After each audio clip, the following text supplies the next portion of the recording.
Observa, minha gente, uma história eu vou contar. Lá no sertão de Goiás, uma boiada eu fui buscar. Me contaram uma história, eu não quis acreditar. Morreu uma boiadeira no meio dos carrascais.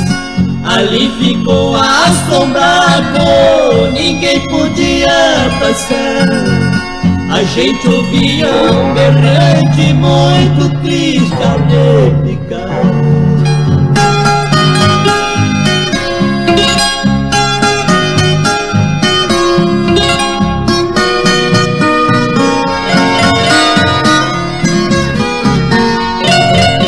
Eu vinha com a boiada destes fundos de sertão, com 2000 boi pantaneiros, eu vinha cortando o chão.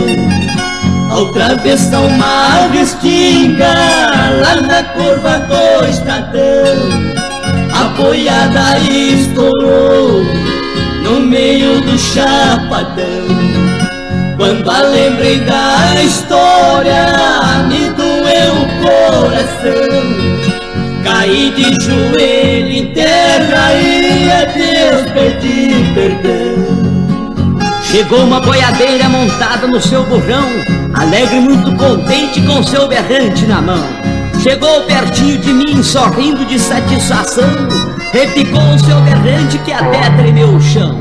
Esta hora fiquei triste que meu corpo arrepiou.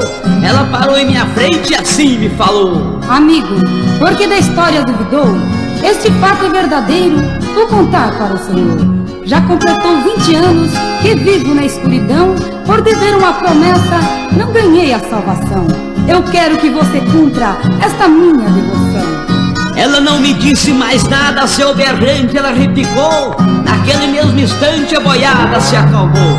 Obrigado, boiadeira, que minha boiada salvou.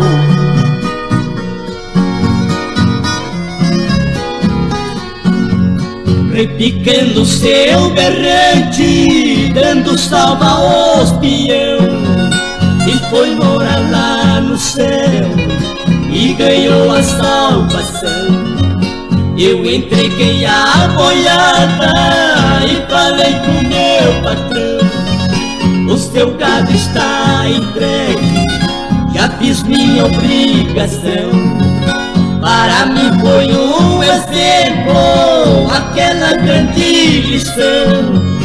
Berrante da boiadeira não se vê tocar mais não. Berrante da boiadeira não se vê tocar mais não.